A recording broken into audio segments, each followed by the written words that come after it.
Atualização. Quem está realmente no controle da Venezuela agora? Rachel, why don't you start? Thank you, Caroline. The president has been adamant that he is now in charge of Venezuela, but Delcy Rodriguez said the government of Venezuela runs her country, no one else, saying, quote, there's no external agent governing Venezuela. So which one is it? Let me just be very clear. This is the first time that I've addressed Venezuela from the podium since being back and since the historic and incredibly successful military operation, law enforcement operation conducted by our United States military that you all saw and the world witnessed last week. The skill, the might of the United States military and our country under the leadership of this president is on full display to the rest of the world. And let's just set the record straight. There isn't another military in the world who could have pulled off this operation. There is not another president in the world or in our nation's history who had the courage to authorize such a mission. And I think the world has taken notice that America is truly back.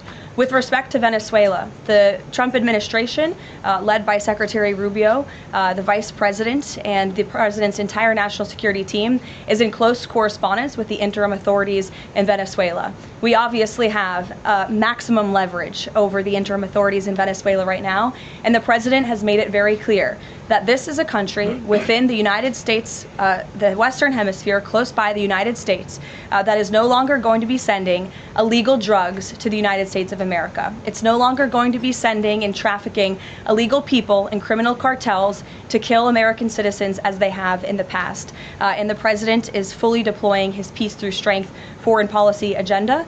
So we're continuing to be in close coordination with the interim authorities, and their decisions are going to continue to be dictated by the United States of America. Just one follow-up, when you talk about that leverage there, has the Venezuelan government fully committed to turning over its oil to the United States indefinitely, and what happens if they do not? Well, as you saw, the president announced last night, this was a deal. This was a deal made by the president and his team with the Venezuelan interim authorities. This will benefit both the American people and the Venezuelan people. And Secretary Wright and the Department of Energy are working with the interim authorities and also with the private oil industry to execute on this historic energy deal. That's not only good for the United States, but it's also going to revive the prosperity, the safety, the security of both the United States and Venezuela as well. Ed. Following up on the oil part of this, 30 to 50 million barrels of oil, how exactly is that going to work? You're getting it out of Venezuela into the United States?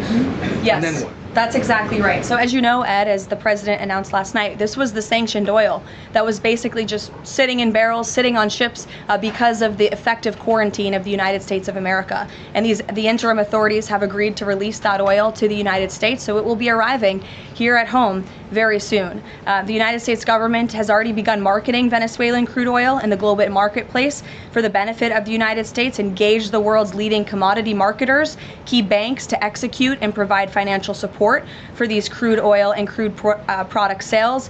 All proceeds from the sale of Venezuelan crude oil and products will first settle in U.S.-controlled accounts at globally recognized banks to guarantee the legitimacy and integrity of the ultimate distribution of proceeds, and those funds will be dispersed for the benefit of the American people and the Venezuelan people at the discretion of the United States government. It sounds like it requires a lot of private sector engagement and agreement from the oil industry and the banking industry. Do you have that yet? There's a lot of private sector engagement that's happening right now. As you know, Secretary Wright, our energy secretary who's heading up this big project, is in Florida today meeting with some of these oil executives. And as we confirmed earlier, they will also be at the White House later this week. So they are absolutely eager to invest. They're eager about these opportunities. And Secretary Wright is a very knowledgeable guy when it comes to oil and energy, and he's the perfect man for the job. Another quarter of the world. Real quick on Iran.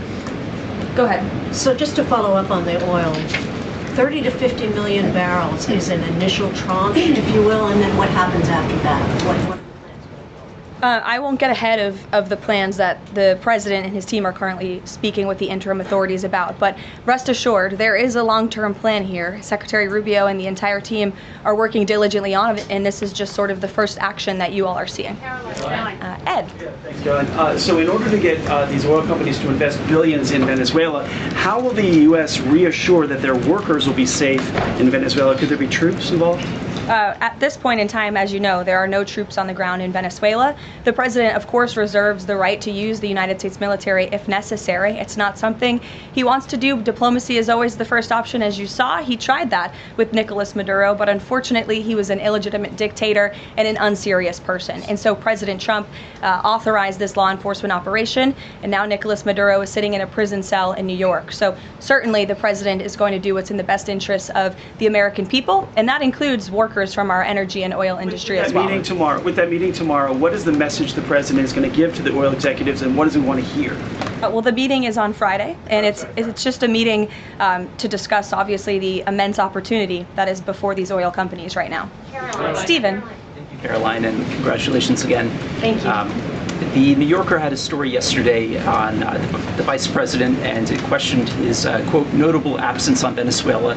And the subheadline asked, was the vice president's exclusion from the operation in Venezuela an expression of his anti-interventionist ideology or political calculation? Would you be able to discuss the vice president's role in Venezuela policy? I did see that report in the New Yorker, and quite frankly, I laughed out loud because it's very clear it's a fake report that's trying to sow distrust and division amongst the president and his team. Let me just be very clear. The vice president has been involved in all policy. He is the right-hand man of the president on all policy matters, including Venezuela policy. He was, of course, read in and deeply involved in this operation from the very beginning. And he was present on the night of the operation via secure communication at a different location as to not damage the operational secrecy of this mission that was so incredibly important to ensure that this mission could be carried out successfully without endangering our troops. Este site pode ajudar você a melhorar sua leitura e compreensão auditiva em inglês. Com inteligência artificial, ele divide as frases em partes menores e fáceis de entender. Na ferramenta de reprodução, você pode ajustar a velocidade, pausar ou voltar para entender cada frase. O site oferece tradução para 20 idiomas, facilitando o aprendizado. É só digitar inglés.com no navegador e experimentar.